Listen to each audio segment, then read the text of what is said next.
নমস্কার, পাঁচমেশালি গল্পে সবাইকে স্বাগত।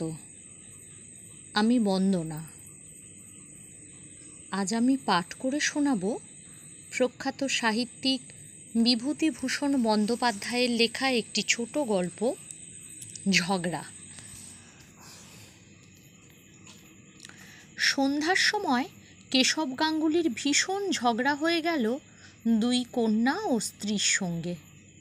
কন্যা দুটিও মায়ের দিকে চিরকাল। এদের কাছ থেকে কখনো শ্রদ্ধা ভালোবাসা পাননি কেশব।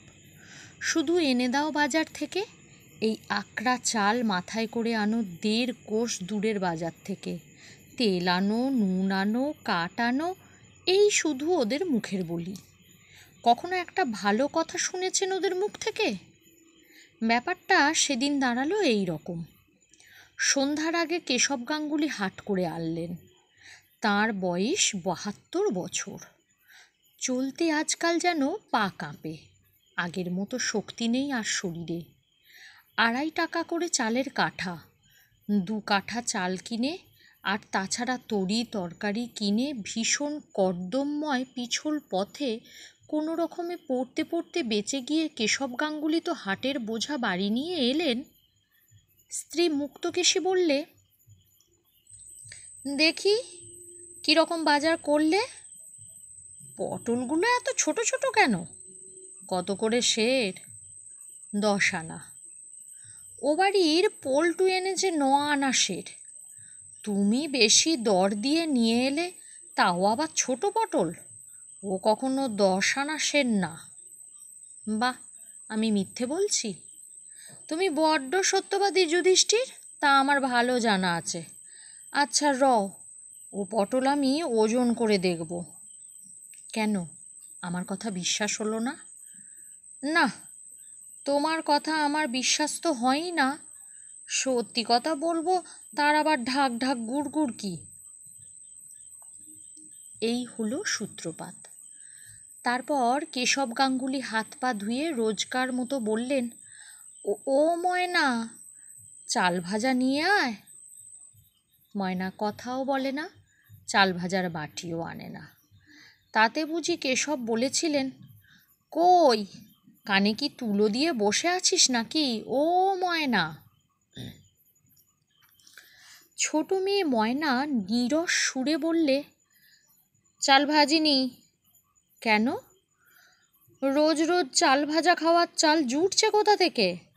তাছাড়া আমার শরীরও ভালো ছিল না। কেন, তোর দিদি সেলাই করছিল।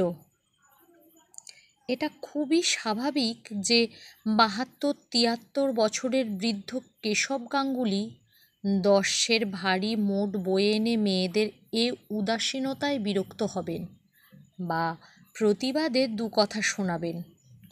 কিন্তু তার ফল দাঁড়ালো খুবই খারাপ। 5 জনের সামনে বলবার কথা নয়, বলতেও সংকোচ হয়। ছোট মেয়ে ময়না তাকে একটা ভাঙা ছাতির বাটি তুলে মারতে এলো। মেজ মেয়ে লীলা বললে, তুমি মরো না কেন? মরলে তো সংসারের আপদ চোকে। স্ত্রী মুক্তকেশী বললে, অমন আপদ থাকলেও যা আর না থাকলেও তা। কেশব গাঙ্গুলি রেগে ঘর থেকে বেরিয়ে গিয়ে বললেন, আমি তোদের ভাত আর খাবো না, এই চললাম। মুক্তকেশী ও ছোট মেয়ে ময়না একসঙ্গে বলে উঠল, যাও না, যাও। ময়না বললে, আর বাড়ি ঢুকো না, মনে থাকে যেন। শুনে বিশ্বাস হবে না জানি, কিন্তু এক্কেবারে নির্জলা সত্যি। আপন মেয়ে বুড়ো বাবাকে ছাতি তুলে মারতে যায়। কেশব গাঙ্গুলি রাত্রে বাইরের ভাঙা চণ্ডী মণ্ডপে শুয়ে রইলেন। কেউ এসে খেতে ডাকলে না, মাও না, মেয়েরাও না। সত্যিই কেউ ডাকতে আসবে না, এটা কেশব বুঝতে পারেননি, ধারণাও করতে পারেননি। তাই ঘটে গেল অবশেষে। না খেয়ে সমস্ত রাত কাটল কেশব গাঙ্গুলির নিজের পৈতৃক ভিটেতে। স্ত্রী ও 2 কন্যা বর্তমানে। উফ, এ কথা ভাবতে পারা যায়? কেশব গাঙ্গুলি সত্যি কখনো ভাবেননি যে এতটা তিনি হেনস্থার পাত্র তার সংসারে। মেয়েরা বা স্ত্রী তাঁকে কেউ ভালোবাসে না, এ তিনি অনেক দিন থেকেই জানেন। কিন্তু তার বহর যে এতটা, তা তিনি ধারণা করবেন কিভাবে? ক্ষুধায় ও মশার কামড়ের যন্ত্রণায় সারা রাত কেটে গেল ছটফট করে। সকালে উঠে আগে কেশব নদী থেকে স্নান করে এসে সন্ধ্যাহ্নিক ও জপ করে নিয়ে প্রতিবেশী যদুনন্দন মজুমদারের বাড়ি চা খেতে গেলেন। যদুনন্দন বললেন, কি কাকা, আজ এত সকালে কি মনে করে? এ কথার উত্তরে কেশব গাঙ্গুলি বললেন, কাল রাত্রের কথা। পরিবার ও মেয়ে দুটির দুর্ব্যবহারের কাহিনী। যদুনন্দনের কাছে একথা নতুন নয়। পাড়ার মেয়েদের কানাকানির মধ্য দিয়ে কেশব গাঙ্গুলির দুরবস্থার কথা অনেক দিন শুনেছেন তিনি। তবুও বিস্ময়ের ভান করে বললেন, সে কি কাকা, বলেন কি, কাল রাত্রে খাননি? এ বড় অন্যায় কাকিমার। ছি ছি ছি ছি, এবেলা আপনি আমার বাড়ি খাবেন, বসুন। কেশব গাঙ্গুলি আর বাড়ি এলেন না। সেখানেই দুপুর পর্যন্ত থেকে আহারের পর যখন বাড়ি এলেন, তখন এক ভীষণ কাণ্ড বেঁধে গেল। মুক্তকেশী বললে, আবার বাড়িতে কেন? যাও, দূর হও। যে বাড়িতে গিয়ে নিন্দে রটনা করে এক পাথর ভাত মেরে এলে, সেখানেই যাও না, কতদিন খেতে দেয় দেখি একবার। মেয়েরাও বললে, বেশ তো, পরের বাড়ির টোকলা সেদে কতদিন চলে দেখি না, এখানে আবার কেন, যাও না। কাকে কি বলেছি আমি? আহা ন্যাকা, আমরা জানি নে। এই তো যদুদার মেয়ে ঘাটে আজ ব্যাখ্যান করেছে সবার কাছে, ওই বুড়ো মানুষ ওকে খেতে দেয়নি, দূর দূর করে তাড়িয়ে দিয়েছে, মেরেছে, সে কত কথা আমরা শুনিনি কিছু। তা তো মিথ্যে কিছু বলিনি। মেরেছিলাম তোমাকে আমরা, খেতে দিইনি আমরা? তুমিই না তেজ করে চণ্ডী মণ্ডপে গিয়ে শুয়ে রইলে, আবার লাগানি ভাঙানি পাড়ায় পাড়ায়। বেশ, লাগাও, লাগিয়ে করবে কি?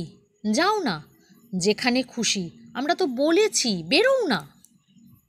ছোট মেয়ে বললে, মরে যাও না, মলেই তো বাঁচি। কেশব গাঙ্গুলি ঘরের মধ্যে ঢুকে কাপড় জামা পরে এবং একটা থলের মধ্যে কাপড় গামছা পুড়ে নিয়ে তেড়ে ফুঁড়ে বাড়ি থেকে বেরুলেন। বলে গেলেন, বেশ, তাই যাচ্ছি, আর তোদের বাড়ি আসবো না, চললাম। মুক্তকেশী চেঁচিয়ে বললে, তেজ করে যেমন বেরুনো হলো, তেমনি আর ঢুকো বাড়িতে কালামুখ নিয়ে। দেখব তেজকে জ্বর হলে কে দেখব, তা দেখব আমি। কেশব গাঙ্গুলি হন হন করে বাড়ি থেকে বেরিয়ে চলে গেলেন। হোক জ্বর, নৈহাটি থেকে এখানে এসে পর্যন্ত ম্যালেরিয়ায় ভুগছেন, দুর্বল করে ফেলে দিয়েছে বড়। তা হোক, যা হয় হবে। কেশব গাঙ্গুলি রেলে চাকুরি করতেন। চাকুরি থেকে অবসর নিয়ে নৈহাটিতে বাড়ি করেছিলেন, কিন্তু 12-14 বছর বসে খেয়ে প্রভিডেন্ট ফান্ডের সামান্য টাকা যা বাড়ি তৈরির পর অবশিষ্ট ছিল, ক্রমে ক্রমে ফুরিয়ে যেতে লাগলো। এখনও ছোট মেয়ের বিয়ে বাকি, টাকা ফুরিয়ে গেলে কি খাবেন? অগত্যা নৈহাটির বাড়ি বিক্রি করে পৈতৃক গ্রামে এসে এই 2 বছর বাস করছেন তিনি। শরিকদের সঙ্গে ঝগড়া করে 2 ঝাড় বাঁশ ও বিঘে 2 ধানের জমির ভাগ পেয়ে যা হোক একরকম চালিয়ে যাচ্ছিলেন।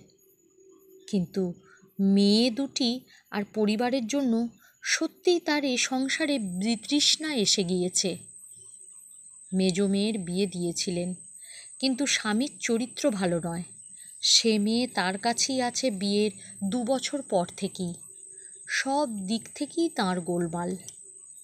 ভেবেছিলেন ছোট মেয়েটার বিয়ে দিয়ে একরকম নির্ঝঞ্ঝাট হবেন, কিন্তু আর সংসারে তাঁর দরকার নেই।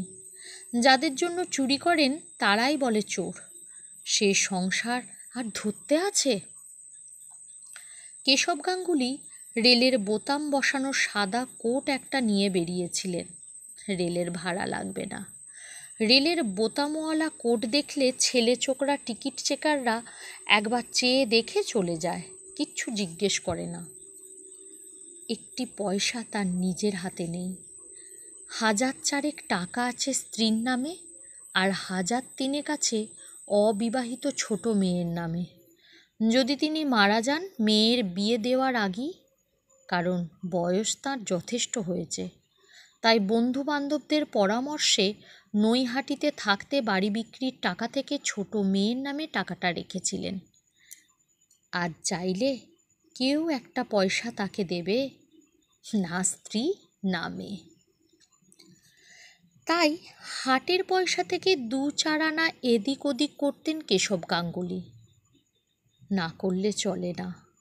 তার নিজের একটু নস্যি, একটু তামাক, হয়তোবা ইচ্ছে হলো 2 পেয়ালা চা কিনে খেলেন। এ পয়সা আসে কোথা থেকে? মুক্তকেশী এই সন্দেহ করেছিল আগে থেকেই।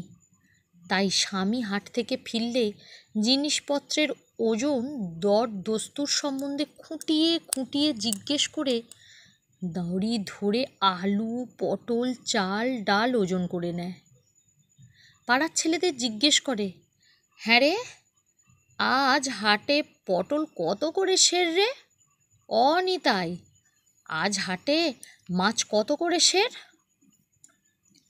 তবুও কেশব গাঙ্গুলিকে সামলানো অত সহজ নয়। 40 বছর তিনি রেলে কাজ করে এসেছেন। মুক্তকেশী যতই কৌশল করুক আর যতই সতর্ক হোক, কেশব গাঙ্গুলির ফাঁক ধরতে পারা অত সহজ কাজ বুঝি? পটলের মধ্যে বাসি তাজা নেই? দেখলে হয়তো ঠিক ধরা যায় না, কিন্তু দর বিভিন্ন। মাছের মধ্যেও দরের তারতম্য নেই। কত ধরবে মুক্তকেশী? না করলেই বা কেশব গাঙ্গুলির বাজে খরচ চলে কোথা থেকে?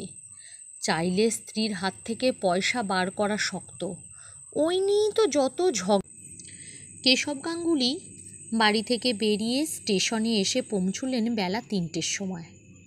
কাল হাট থেকে ফিরবার সময় 6 আনা পয়সার হেরফের করেছিলেন। সেই পয়সা পকেটে খুচরো আছে, আর আছে গুপ্ত স্থান থেকে সন্তর্পণে বার করা 3 টাকা 7 আনা। এই 3 টাকা 13 আনা ছাড়া জগতে তাঁর বলতে আর কোথাও কিচ্ছু নেই। হ্যাঁ, অবশ্যই পকেটে ঘড়িটা আছে, সেটাও রেলের জামার বুক পকেটে এনেছেন। বিক্রি করলে 30-40 টাকা হবে। সেকালের কুরু ভাইজার ফেরিসের ঘড়ি, এখনকার মতো ফঙ্গবেনে জিনিস নয়। স্টেশনের কাছে একটা জাম গাছের তলায় পাকিস্তানের উদ্বাস্তুদের পানবিড়ির দোকান। পান কিনলেন 2 পয়সার, বিড়িও 2 পয়সার। দেশলাই একটা কত? 4 পয়সা। দাও একটা। পান খেয়ে বিড়ির ধোঁয়া টেনে কেশব গাঙ্গুলির শরীরের কষ্ট খানিকটা দূর হলো। এতক্ষণ চিন্তা করবার মতো অবস্থা তাঁর ছিল না। তিনি আপাতত যাবেন কোথায় সেটা কিছু ঠিক করেননি। না করেই বাড়ি থেকে বেরিয়েছেন অবশ্যই। এখনও ট্রেনের ঘণ্টাখানেক বিলম্ব আছে। যাবেন কোথায়? যেখানে যান যেতে তো হবে। 3 টাকা 13 আনায় স্বাধীনভাবে খাওয়া কতদিন চলবে? মেয়ের বাড়ি যাবেন? জামাই কাজ করে টিটাগড়ের কাগজের কলে। টিটাগড়েই বাসা। সেখানে যেতে লজ্জা করে। এই গত জ্যৈষ্ঠ মাসে সেখানে গিয়ে 2 দিন ছিলেন। অবশ্যই জামাই ষষ্ঠীর তত্ত্বস্বরূপ নিয়ে গিয়েছিলেন কিছু আম ও 2টো কাঁঠাল। বারবার জামাই বাড়ি যেতে আছে। বিশেষ করে আজকাল রেশনের চালের দিনে কারো বাড়িতেই একবেলার বেশি 2 বেলা থাকতে নেই। কি মনে করবে যা দিনকাল পড়েছে? ট্রেন এসে পড়ল। উঠে বসলেন এক কোণে। রেলের জামা আছে, টিকিট লাগবে না। হু হু করে ট্রেন চলল। কাশফুলের ক্ষেতে কাশফুল ফুটতে শুরু করেছে। খুব বৃষ্টি হওয়ায় ধানের ক্ষেত জলে ডুবুডুবু। অনেক জায়গায় এখনও ধান বুনছে।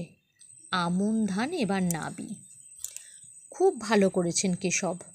যখন কাজ থেকে অবসর নিলেন তখন প্রভিডেন্ট ফান্ডের দরুন 9,000 টাকা পেয়েই যদি তা থেকে কিছু ধানের জমি কিনতেন নিজের নামে, তবে আজ স্ত্রী আর মেয়েরা এমন হেনস্থা করতে পারত? স্ত্রী আর মেয়েদের দুর্ব্যবহারের কথা মনে আসায় চোখ দিয়ে জল পড়ল। কোচার খুঁটে মুছলেন। কী না করেছেন ওদের জন্য। ওই ছোট মেয়েটার নৈহাটিতে থাকতে একবার টাইফয়েড হয়েছিল। কেশব গাঙ্গুলি রাত জেগে ঘন্টায় ঘন্টায় থার্মোমিটার দেখেছেন, ওষুধ খাইয়েছেন। কই অবহেলা করতে পেরেছিলেন? 160 টাকা খরচ হয়ে যায় সেই অসুখে। ওই স্ত্রী মুক্তকেশীর সেবার হাঁপানির মতো হলো। চুচুড়ায় নিয়ে গিয়ে সপ্তাহে সপ্তাহে কবিরাজ দেখানো, অনুপানের ব্যবস্থা করা, পাছে আগুনের তাতে কষ্ট হয় বলে রাঁধতে দিতেন না, রান্নাঘরের কাছেও যেতে দিতেন না। রাত্রে শুয়ে ভাবতেন, এই বয়সে হাঁপানি হলো, মুক্তকেশী বড় কষ্ট পাবে, কী করা যায়? রঘুনাথপুরের পীতাম্বর দাসের কাছে হাঁপানির মাদুলি পাওয়া যায়, তাই কি আনবেন? কত কত ভেবেছেন, কত ব্যস্ত হয়েছিলেন। সেই মুক্তকেশী তাকে আজ বললে, বাড়ি থেকে বেরিয়ে যাও, আর এসো না। ছোট মেয়ে বললে, মরো না তুমি, মলেই বাঁচি। তুমি মলেই বাকি। কেন কেন তিনি কি ওদের জন্য কিচ্ছু করেননি? চিরকাল রেলে টরে টেক্কা করেছেন, তবে কাদের জন্য? খাইয়ে মাখিয়ে বড় না করলে ওরা অত বড় হলো কি করে? আজ কিনা তিনি মরে গেলে ওরা বাঁচে। তিনি আজ সংসারের আপদ, এই 73 বছর বয়সে। এই 73 বছর বয়সেও গত আষাঢ় মাসে যখন কাঠের ভয়ানক অভাব হলো, নিজে বাঁশঝাড় খুঁজে খুঁজে শুকনো বাঁশ আর কঞ্চি কেটে গোয়ালের ডাং করেননি, পাছে স্ত্রীর বা মেয়েদের রান্নার এতটুকু অসুবিধে হয় সেই জন্যে এই ভীষণ জলকাদার পথে মোট বয়ে নিয়ে যাননি। যাক, এসব কথা তিনি বলতে চান না, তবে মনে কষ্ট হয় এই ভেবে যে সংসার কীরকম অকৃতজ্ঞ। যাদের জন্য সারা জীবন খেটে খেটে গায়ের রক্ত জল করেছেন, তারাই আজ বলে কিনা তিনি মলেই তারা বাঁচে, তাদের কোনো ক্ষতি হবে না। কেশব গাঙ্গুলির মনের মধ্যেটা হাহা করে উঠল দুঃখে। চোখে আবার হুহু করে জল এলো। কোঁচার খুঁটে মুছলেন। আজ যদি টিকিট। কেশব গাঙ্গুলি মুখ তুলে চমকে চাইলেন। একটি ছোকরা টিকিট চেকার সামনে এসে দাঁড়িয়েছে। কেশব গাঙ্গুলি বললেন, রেলওয়ে সার্ভেন্ট। ছোকরা চলে গেল। বেশ ছেলেটি। ওই রকম একটি ছেলে যদি আজ তার থাকতো, তাহলে ওরা এমন কথা বলতে সাহস পেত না। সবই অদৃষ্ট। ছেলে তার হয়নি, হয়েছিল। তখন তিনি 3 পাহাড় স্টেশনে তার বাবু। ছেলের নাম ছিল শান্টু। প্ল্যাটফর্মে হেলে দুলে চলে বেড়াতো। আজও বেশ মনে আছে। তাকে বলতো, বাবা আমাকে পুরনো টিকিট দেবে? পুরনো টিকিট হাতে পেলেই সে হঠাৎ মুখে পু শব্দ করে ট্রেন ছেড়ে দিত। তারপর ঝক ঝক ঝক ঝক শব্দ করতে করতে প্ল্যাটফর্মের ধারে ধারে খানিক দূর মাথা নাড়তে নাড়তে কেমন যেত। টরে টক্কার টেবিলে কাজ করতে করতে তিনি বসে দেখতেন আর হাসতেন। মালকুলি রামদেওকে বলতেন শিশুকে ধরে বাসায় দিয়ে আসতে। শিশু বুঝতে পারত রামদেও তাকে ধরে নিয়ে যেতে আসছে। সে ছোট্ট পায়ে ছুট দিত, আর রামদেও পেছনে পেছনে এ খোকা বাবু, এ খোকা বাবু বলে ছুটত। এই দৃশ্য আজও এই এখনই চোখের সামনে দেখতে পাচ্ছেন কেশব। 1.5 বছর বয়সে শান্টু মারা যায়। আজ 36 বছর আগেকার কথা। তবুও যেন মনে হয় সেই সাহেবগঞ্জ স্টেশনের প্ল্যাটফর্মে বড় ঘোড়া নিম গাছটার ছায়ায় আজও শান্টু সেই রকম ছুটে ছুটে খেলা করে বেড়াচ্ছে। শান্টু থাকলে আজ বোধহয় এমন কষ্ট কেশব গাঙ্গুলির হতো না। চোখ দিয়ে এবার ঝরঝর করে জল পড়ল। মনের মধ্যে, বুকের মধ্যে কি একটা যেন ঠেলে ফুলে ফেঁপে উত্তাল হয়ে উঠল। কেশব জানলা দিয়ে বাইরের দিকে তাকিয়ে রইলেন। একটা রাখাল বালক একটা গরুকে কি নির্দয়ভাবেই না প্রহার করছে। খুব বৃষ্টির জল বেঁধেছে ডোবায়, পুকুরে। এক জায়গায় ছোট ছোট ছেলেমেয়েরা গামছা দিয়ে ছেঁকে কুচো মাছ ধরছে। টেলিগ্রাফের তারে একটা কি পাখি বসে রয়েছে। নৈহাটি। কেশব গাঙ্গুলির চিন্তাসূত্র ছিন্ন হয়ে গেল। তিনি তাড়াতাড়ি গাড়ি থেকে নেমে পড়লেন। সন্ধ্যার আর বিলম্ব নেই। এখানে সাবেক বাসা ছিল। 2-4 জন বন্ধুর সঙ্গে আলাপ আছে। তাদের কারো বাড়ি যাবার ইচ্ছা নেই। তবুও না গেলে রাত্রে থাকবেন কোথায় এই অভদ্রা বর্ষাকালে? খাবেনই বা কি? রামপতির বাড়ি যাবেন? রমাপতি কুণ্ডুর বড় গোলদারি দোকান ও রেস্টুরেন্ট। নাম দি কমলাপতি মডার্ন রেস্টুরেন্ট। রমাপতির বড় ছেলের নাম কমলাপতি। তার ছেলে শান্তি ওই রেস্টুরেন্টে বসে। খুব বিক্রি। 4-5টা ছোকরা চা খাবার দিতে দিতে হিমশিম খেয়ে যাচ্ছে। শান্তি তাকে দেখে বললে, এই যে দাদু, আসুন। দেশ থেকে? ভালো সব? ওরে, ভালো করে গরম জলে ধুয়ে 1 কাপ চা দিয়ে যা তো দাদুকে। আর কি খাবেন? একটা চপ দেবে? ভালো চপ আছে। না, টোস্ট দিক। তবে থাক। কেশব গাঙ্গুলি জানেন এখানে যা খাবেন তার নগদ দাম দিতে হবে এখুনি। আর একবার এরকম হয়েছিল। তাকে খাতির করেছে ভেবে চপ, কাটলেট, ডিম যা নিয়ে আসে তাই খান।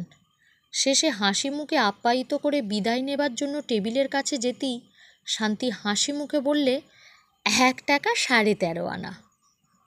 আজ আর সে ভুল করবেন না। হাতে পয়সা কম। চায়ের 6 পয়সা দাম দিয়ে কিছুক্ষণ বসে রইলেন। শান্তিকে বললেন, তোমার বাবা ভালো? তোমার দাদু বাড়িতে আছেন? আজ্ঞে হ্যাঁ, একবার যাব দেখা করতে। যান না, এখন বৈঠকখানাতেই বসে আছেন, আর শশী কাকা আছেন। আচ্ছা, আসি। কেশব গাঙ্গুলির মনটা খারাপ হয়ে গেল। ব্যবসাদারদের চক্ষু লজ্জা নেই। সংসার বড় কঠিন জায়গা। তবুও রমাপতির বাড়িতেই গেলেন। রমাপতি কুণ্ডু তার সমবয়সী। তাকে দেখে খুশি হলো। যত্ন করলে খুব। রাত্রে লুচি, তরকারি, মিষ্টি খাওয়ালো। ভালো গদিপাতা নেটের মশারি খাটানো বিছানায় শুয়ে কেশব মশারির চালের দিকে চেয়ে দীর্ঘ নিঃশ্বাস ফেললেন। পরের এমন সুন্দর বিছানাতে কদিন তিনি শোবেন?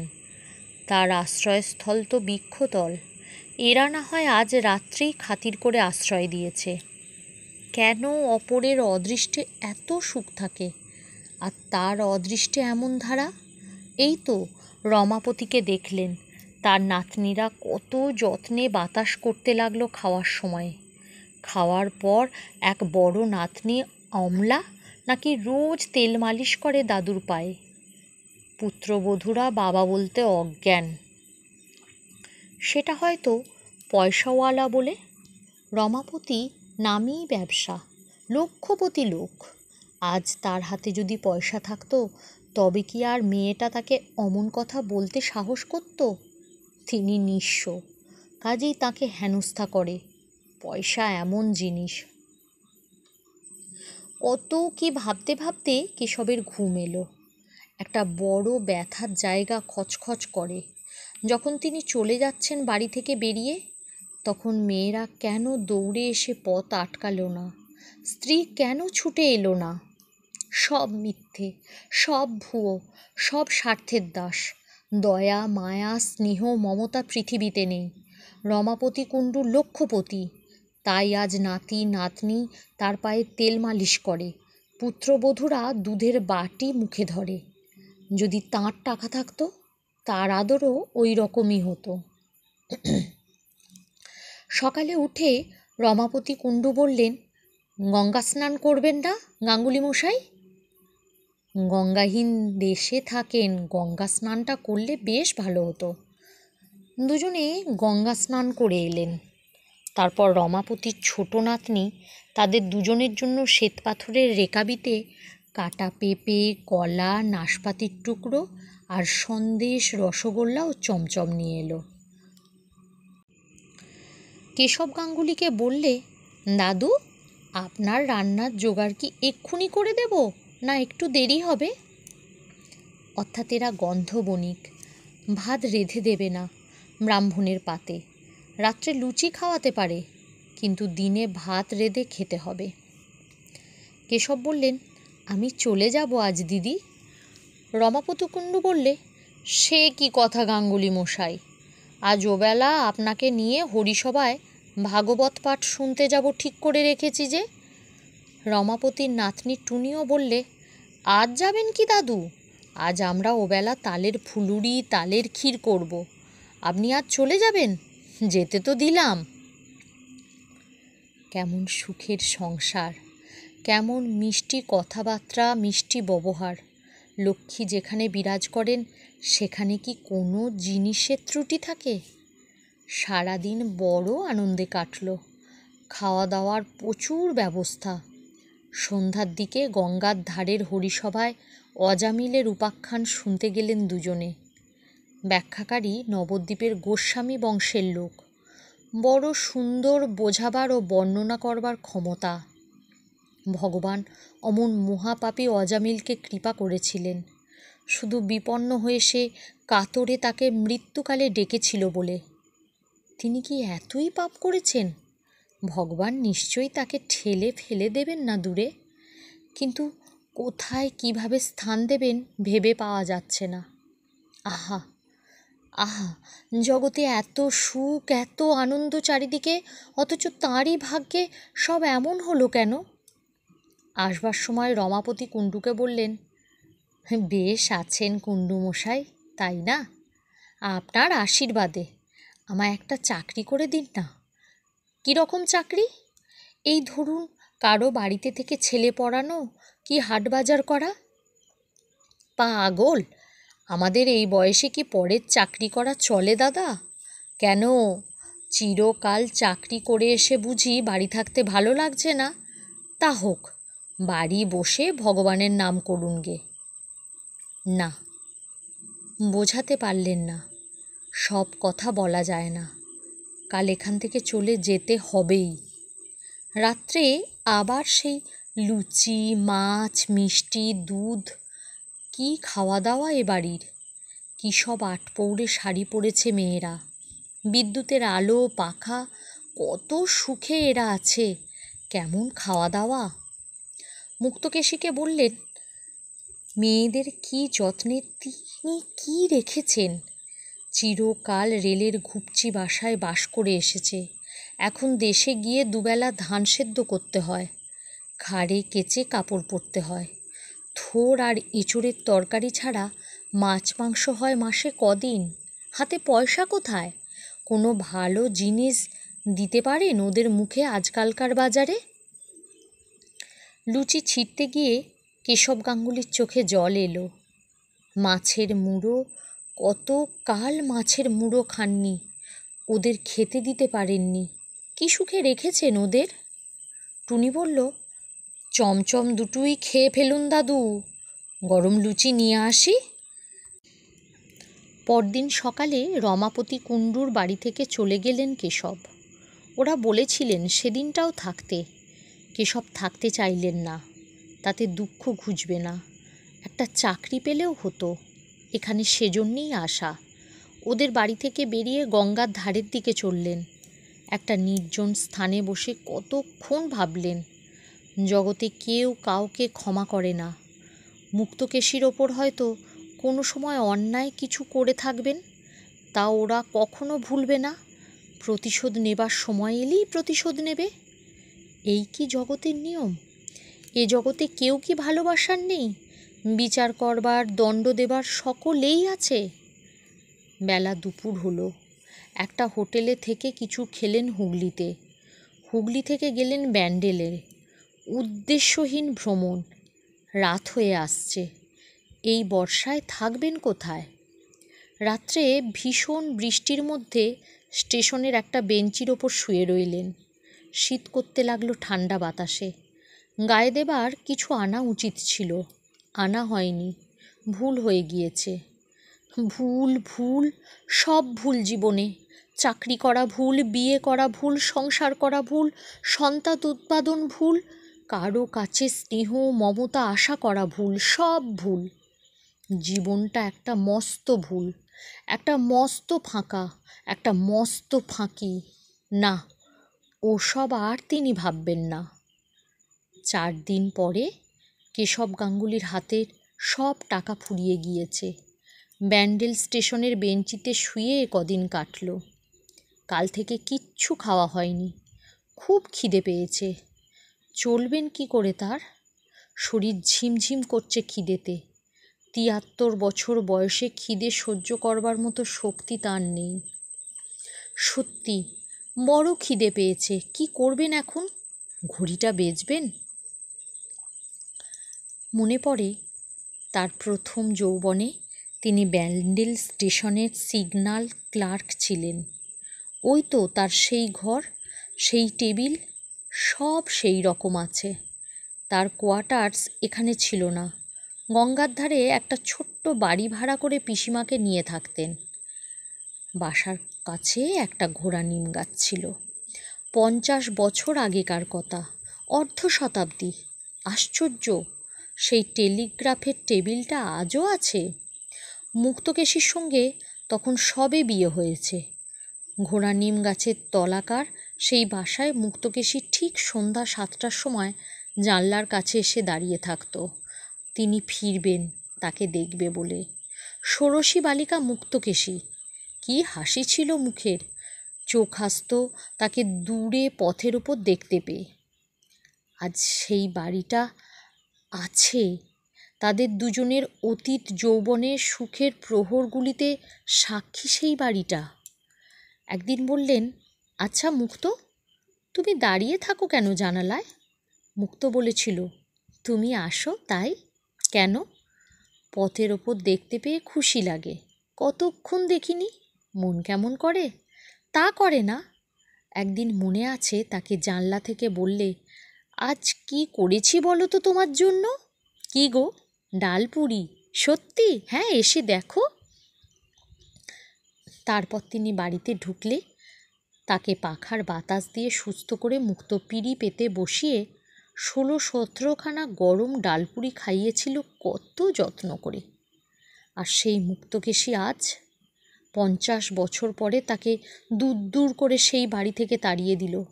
আজ যখন মুক্তকেশীর সেবা সবচেয়ে তার দরকার হয়েছে, ঠিক তখনই চোখ দিয়ে জল বেয়ে পড়ল হু হু করে কেশব গাঙ্গুলির।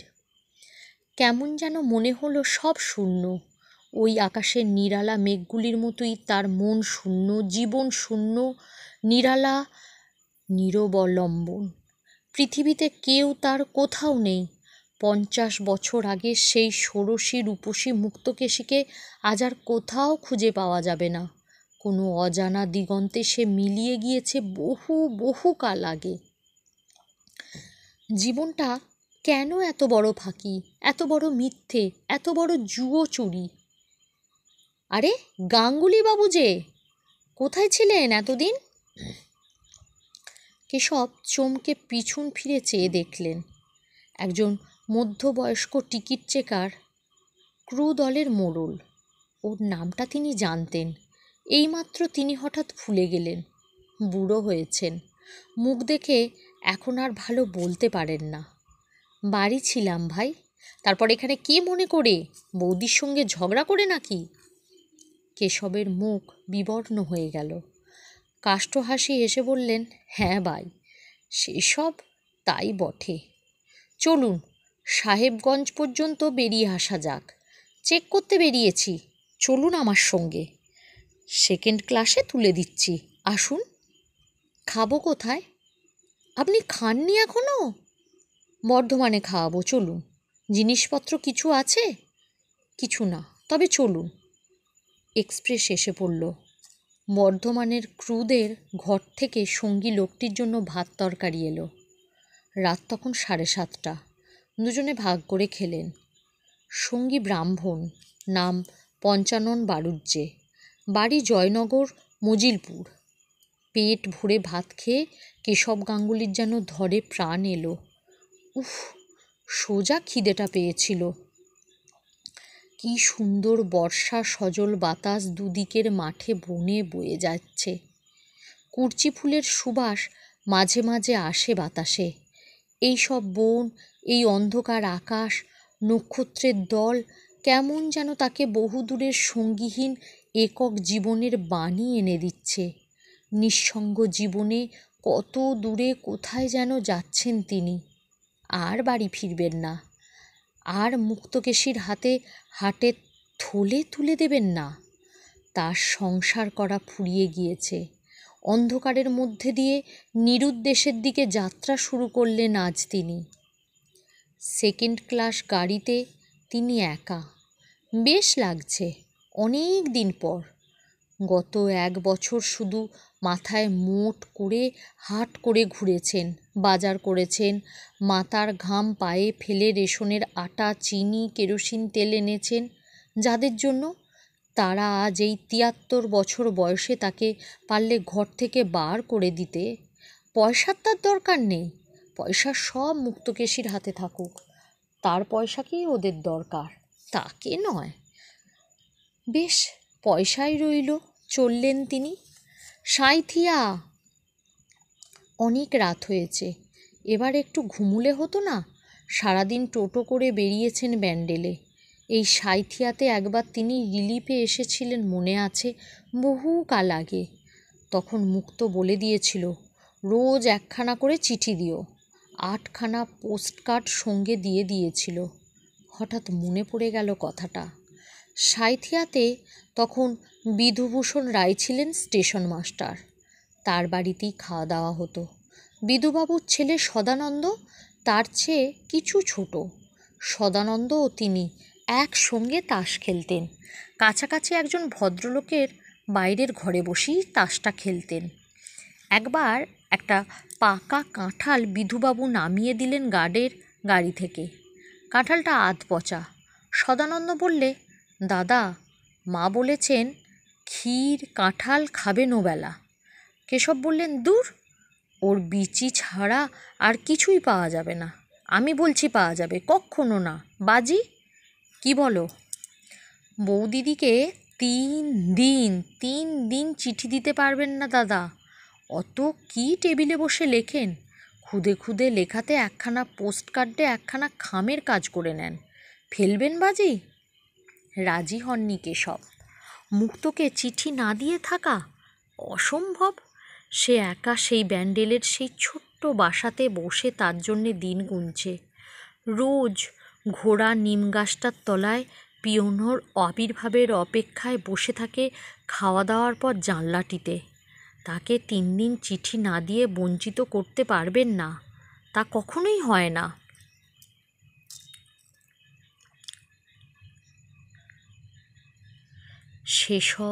সেসব দিন কি খুব দূরে চলে গিয়েছে? বড্ড পেছনে ফেলে এসেছেন কি?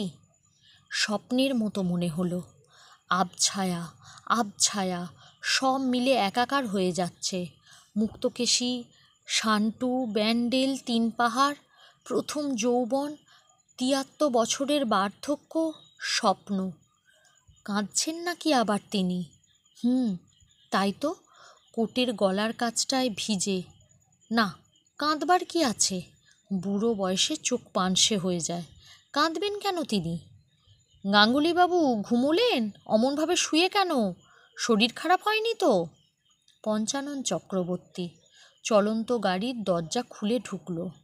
সাঁইথিয়া থেকে এইমাত্র ট্রেন ছেড়েছে। কেশব যেন চমকে উঠলেন। বললেন না তো? একটু চা খেয়ে নিন আগের স্টেশনে। এত রাত্রে চা? পাগল হয়েছ ভায়া? আমি চা খাই না এত রাত্রে। তুমি খাও। ঘুমোবে না? আরও গোটাকতক স্টেশন পার হয়ে যাক, এখন না, আপনি ঘুমিয়ে পড়ুন। পঞ্চানন চক্রবর্তী ক্রুক চলে গেল। গাড়ি ঝড়ের বেগে চলছে। বাইরে 1 পশলা বৃষ্টি হচ্ছে বেশ জোরে। ঠান্ডা হাওয়ার সঙ্গে বৃষ্টির ছাট আসছে জানলা দিয়ে কামরার মধ্যে। কি একটা ফুলের সুগন্ধ এলো এক ঝলক। আহ, কি সুন্দর আরাম! ঘুমিয়ে আরাম আছে এমন জায়গায়। বুকের মধ্যে কেমন করছে কেন কে জানে। নির্জন গাড়ি। 3 পাহাড়ে কত রাত্রে গাড়ি পৌঁছবে। বিয়ের 2-3 বছর পরে 3 পাহাড়ে ছিলেন তিনি, মুক্তোকে নিয়ে, শান্টুকে নিয়ে। সেই সময়ের কথা কখনো ভুলবেন না তিনি। ব্যান্ডেল আর 3 পাহাড়। জীবনে এই 2 স্বর্গ। 2টি স্বর্গের 2টি অমর কাহিনী তার বুকে লেখা রয়েছে। পঞ্চানন ঘুমিয়ে পড়লে 3 পাহাড়ে তিনি নেমে পড়বেন। 3 পাহাড়ে এই বর্ষাকাল কাটে সেবার।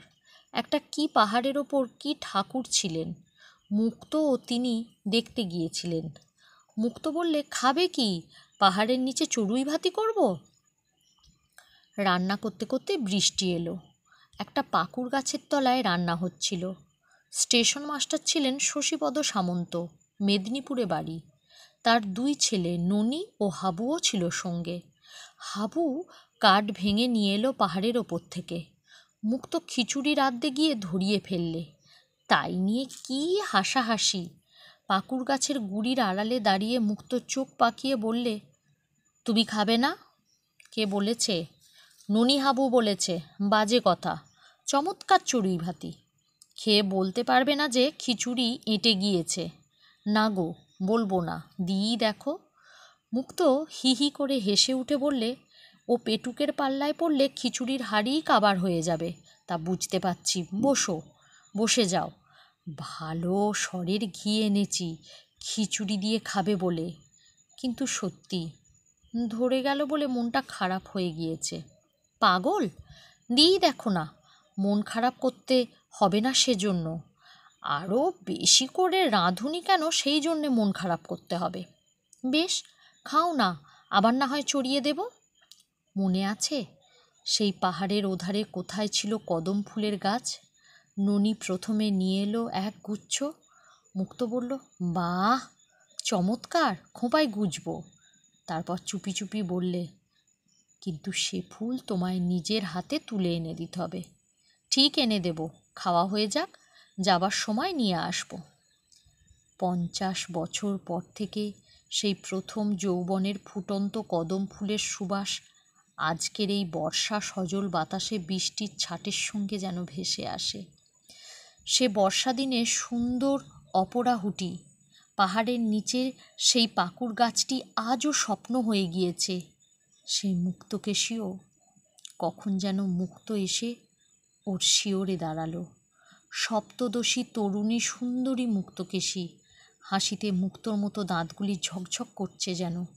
স্নেহ ভরে মাথার চুলে হাত বুলিয়ে বললে, তুমি কদম ফুল এনে দেবে তো? তুমি এনে দিলে আমি খোঁপায় পড়ব। ভুলো না যেন, ভুলো না। তারপর আবার চোখ নিচু করে বলছে, রোজ 1খানা করে চিঠি দিতে হবে কিন্তু। আমি থাকতে পারবো না। সত্যি বলো, আমাকে ছুঁয়ে দেবে তো? পরক্ষণেই বিরলদন্তী পক্ককেশী বৃদ্ধা মুক্তকেশী হাঁটুর ওপর গামছা পরে তাকে ঝাঁটা উঁচিয়ে মারমুখী হয়ে বলছে, বেরো বেরো, আপদ দূর হও বাড়ি থেকে। মলি বাঁচি, মরণ হবে কবে তোমার? জম নেয় না কেন তোমাকে? ঘুমের মধ্যেও চমকে উঠলেন কেশব। মস্ত একটা ঝাঁকুনি লাগলো গাড়িটায়। অনেক রাত্রে 3 পাহাড় স্টেশনে এসে গাড়ি দাঁড়ালে তিনি নেমে পড়লেন। দৌড়ে ছুটে গেলেন প্ল্যাটফর্মের পশ্চিম প্রান্তের সেই বুড়ো ঘোড়া নিম গাছটার দিকে। আধো অন্ধকারে গাছের তলায় খুঁজে দেখলেন, শান্টু, বাবা শান্টু, আজ কোথায় গেল খোকা? 50 বছর আগে সে এই ঘোড়া নিম গাছটার তলায় যে খেলা করত। যেন শান্তি পেলেন কেশব গাঙ্গুলি যৌবনের হারানো দিনগুলোর মধ্যে আবার ফিরে এসে। 3 পাহাড়ের নির্জন প্রান্তরে প্ল্যাটফর্মে অন্ধকার আকাশের তলায় এসে তিনি আবার 26 বছরের যুবক কেশব গাঙ্গুলি। এই স্টেশনের তার বাবু। বুকে কত আশা, কত বল, কত উৎসাহ, চোখে কত স্বপ্ন। তার খোকা শান্টু আছে কাছে, আর তরুণী মা মুক্তকেশীও আছে। সব তিনি ফিরে পেয়েছেন। শান্টু, আয় আমার কোলে আয়। রামদেও এখন তোকে বাসায় নিয়ে যাবে। খেলা করে বেড়া প্ল্যাটফর্মে। প্ল্যাটফর্মের ঘোড়া নিম গাছটার তলায় দুদিন কেশব গাঙ্গুলি শুয়ে রইলেন। নির্জন স্টেশন, বিশেষ কেউ লক্ষ্য করত না। সত্যি কী অপূর্ব আনন্দে কাটল এই দুটো দিন। সব ফিরে পেয়েছিলেন আবার, 50 বছর আগেকার হারানো সমস্ত দিনগুলি। তিন পাহাড়ে বিহারি স্টেশন মাস্টার একদিন কুলিদের কাছে খবর পেলেন কে এক বুড়ো বাঙালিবাবু জ্বরে বেহুশ অবস্থায় নিম গাছটার তলায় শুয়ে আছে। কোনো পরিচয় পাওয়া গেল না তখন রোগীর কাছে। আরও দুদিন পরে স্টেশনের মুসাফিরখানায় লোকটা মারা গেল জ্বরের তাড়নায় এবং হৃদযন্ত্রের ক্রিয়া বন্ধ হয়ে। তখন মৃত ব্যক্তির শিয়রের তলা থেকে রেলের বোতামযুক্ত কোট বের হওয়াতে চারধারে জানাজানি হলো এবং ক্রুম্যান পঞ্চানন চক্রবর্তী এসে পড়ে সব পরিচয় দিলে, কিন্তু সে দেশের ঠিকানা কিছুই জানে না, দিতেও পারলে না কোনো খবর। ব্যান্ডেল স্টেশনে দেখা হয়েছিল এই পর্যন্ত, কোথায় থাকতেন সে তখন বলতে পারলে না। আরও কয়েকদিন পরে মুক্তকেশী ও মেয়েরা টেলিগ্রাম পেয়ে এসে পড়লেন যেদিন তিন পাহাড়ে। তার কয়েকদিন আগে কেশব গাঙ্গুলির অস্থি কখানা সক্রিগলি ঘাটের গঙ্গায় স্থান পেয়ে গিয়েছে রেলের বাবুদের সহযোগিতায়। মুক্তকেশী শুধু ফিরে পেলেন কুরুভাইজার ফেরিসের সেই ঘড়িটা। গল্প পাঠ ভালো লাগলে লাইক, কমেন্ট, শেয়ার করবেন। আর আমার আরও গল্প শুনতে হলে আমার চ্যানেলটিকে সাবস্ক্রাইব করে আমার পাশে থাকবেন। আবার আসবো অন্য এক সুন্দর ছোট্ট একটা গল্প নিয়ে। সকলে ভালো থাকুন। নমস্কার।